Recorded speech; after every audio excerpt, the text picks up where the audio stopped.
আল্লাহ তাআলা বলেন, ইন্না আতাইনাকাল কাউসার, নিশ্চয় আপনাকে দান করেছি কাউসার।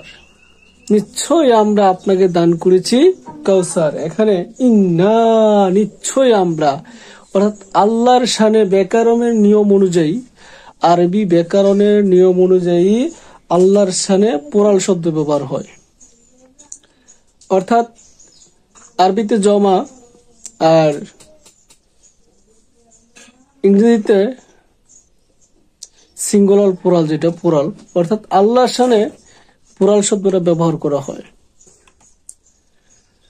তো এখানে বলতেছে ইন্না আতাইনাকাল কাউসার, আমরা আপনাকে দান করেছি কাউসার। অর্থাৎ আল্লাহ বলতেছেন যে আমি আপনাকে দান করেছি কাউসার। এখন কাউসার শব্দের অর্থ কি? কাউসার শব্দের অর্থ হচ্ছে দুনিয়া ও আখিরাতের অফুরন্ত নিয়ামত। দুনিয়া, এখন জাতিগত ভাবে শব্দটা বহুবচন, যেমন পিপল মানুষ, ইনসান মানুষ, এরকম গাছ, অর্থাৎ গাছ বলতে এখানে সমস্ত গাছ বোঝানো হয়। এরকম ভাবে কাউসার শব্দের অর্থটা হচ্ছে শব্দগত ভাবেই জমা, অর্থাৎ দুনিয়া ও আখিরাতের অফুরন্ত নিয়ামত। তাহলে আল্লাহ তাআলা আল্লাহর নবীকে দুনিয়া ও আখিরাতের অফুরন্ত নিয়ামত দান করে দিয়েছেন। সুবহানাল্লাহ। তাহলে অফুরন্ত নিয়ামত কোথায়? অফুরন্ত নিয়ামত হচ্ছে, অর্থাৎ দুনিয়ার অফুরন্ত নিয়ামত, আখিরাতের অফুরন্ত নিয়ামত। তাহলে আখিরাতের অফুরন্ত নিয়ামত কোথায়? জান্নাতে। তাহলে জান্নাতের সকল নিয়ামত, টোটাল জান্নাতের সকল নিয়ামত আমার নবীর হাতে দান করে দিয়েছেন। এবং দুনিয়ার সমস্ত কল্যাণ, দুনিয়ার সমস্ত মঙ্গল, দুনিয়ার সমস্ত ধন ভান্ডারের চাবিকাঠি আমার নবীর হাতে দিয়ে দিয়েছেন। দুনিয়ার সমস্ত ধন ভান্ডারের চাবি দিয়েছেন। এটা একটা হাদিসে প্রমাণিত আছে। তো এখানে বলা হইতেছে যে নবী গো, আমি আপনাকে দুনিয়া আখিরাতের সমস্ত কল্যাণ দান করে দিয়েছি, অফুরন্ত নিয়ামত দান করে দিয়েছি। তাহলে জান্নাতের, এখন যদি বলা হয় জান্নাত তো একটা বাগান, তো জান্নাতের যা কিছু আছে আমার নবী, এখানে যদি হাউজে কাউসার শুধু ব্যবহার করা হয় তাহলে হাউজে কাউসার শব্দটা ব্যবহার হইতো। তো হাদিসে আসছে এখানে হাউজে কাউসারের কথা বর্ণনা আসছে। তো কাউসার শুধু একটা, হাউজে কাউসার একটা নহর। তো কাউসার সহ জান্নাতের অফুরন্ত নিয়ামত সমস্ত কিছু আমার নবীর হাতে। কিছু মাওলানারা বলেন আমরা কেন নবী নবী করি, সুন্নিরা কেন নবী নবী করে? নবী খুশি থাকলেই তো সমস্ত নিয়ামত, সমস্ত অফুরন্ত নিয়ামত নবীর হাতে।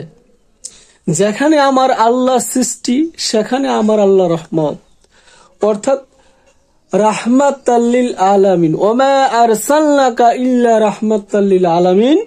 নবী হচ্ছে সমস্ত সৃষ্টি জগতের রহমত। যেখানে আমার আল্লাহর রব্বুল আলামিন, সমস্ত সৃষ্টি জগতের যেখানে আমার আল্লাহ সৃষ্টিকর্তা, সেখানে আমার নবী রহমত।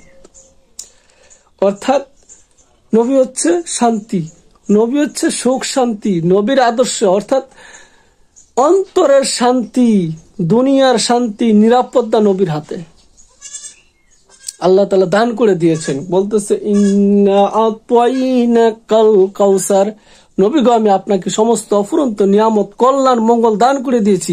এখন আমি আপনাকে একটা জিনিস দান করে দিলাম, না আমি বলতে পারবো এটা আমার?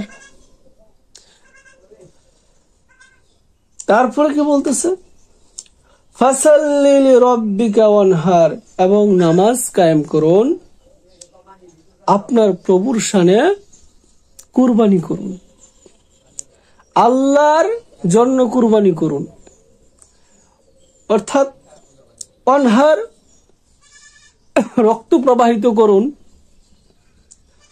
অর্থাৎ কুরবানি করুন আল্লাহর জন্য, আল্লাহকে খুশি করার জন্য কুরবানি করুন। তারপরে কি বলতেছেন? ইন্না শানিয়াকা হুয়াল আবতার, যে নবী করিম সাল্লাল্লাহু আলাইহি ওয়াসাল্লামের ছেলে আবুল কাসেম যখন দুনিয়া থেকে পর্দা নিলেন, তখন কাফেররা আল্লাহ রাসূল সাল্লাল্লাহু আলাইহি ওয়াসাল্লামকে নির্বংশ বলতে লাগলেন, অর্থাৎ বংশহীন বলতে লাগলেন, কটাক্ষ করতে লাগলেন। তোমার কোনো বংশ নাই, তুমি এই পর্যন্তই, তোমার পরে আর কোনো এসব কেউ বলতে পারবে না। এরকম ভাবে যখন আল্লাহ রাসূলকে কটাক্ষ করতে লাগলেন, তখন আল্লাহ কি বলতেছেন যে ইন্না শানিয়াকা হুয়াল আবতার, বরং তারাই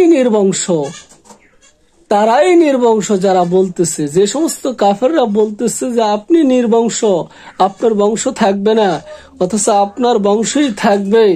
যারা বলতেছে নির্বংশ, তাদের বংশই থাকবে না। কিভাবে? তাহলে আল্লাহ রাসূলের বংশ কিয়ামত পর্যন্ত থাকবে। কিভাবে থাকবে? আল্লাহ রাসূল হাদিসে বলছেন, আল উলামা ওয়ারাসাতুল আম্বিয়া, যে আমার ওয়ারিস হচ্ছে হক্কানি আলেম উলামাগণ। তাহলে হক্কানি আলেম উলামাগণ নবীর ওয়ারিস। ওয়ারিস কি? যেমন আমাদের ওয়ারিস, আমাদের রক্তের ওয়ারিস যারা, তারা সম্পত্তির ভাগ পায়। তো নবী তো কোনো দিরহাম টাকা পয়সা রেখে যান নাই, নবী তো রেখে গেছেন টাকা পয়সা, এলেমের ভান্ডার। তাহলে নবীর ওয়ারিস, এখানে নবীর নূরের ওয়ারিস, এলেমের ওয়ারিস, অর্থাৎ আল উলামা ওয়ারাসাতুল আম্বিয়া, উলামাগণ হচ্ছে আম্বিয়ার প্রতিনিধি, নবীর ওয়ারিস। তাহলে নবীর ওয়ারিস কিয়ামত পর্যন্ত নূর হিসেবে থাকবে। তাহলে যারা আল্লাহ রাসূলকে কটাক্ষ করে বলতেন, তাদের বংশী দুনিয়া থেকে বিদায় হয়ে গেছে, নির্বংশ হয়ে গেছে। আর নবীর বংশ কিয়ামত পর্যন্ত থাকবে, অর্থাৎ নবীর নূরের জ্যোতি কিয়ামত পর্যন্ত সিনাই থাকবে। আর তারা হচ্ছে অরিজিনাল হক্কানি নায়েবে নবী, হক্কানি পীর মুর্শিদগণ হচ্ছে নবীর ওয়ারিস।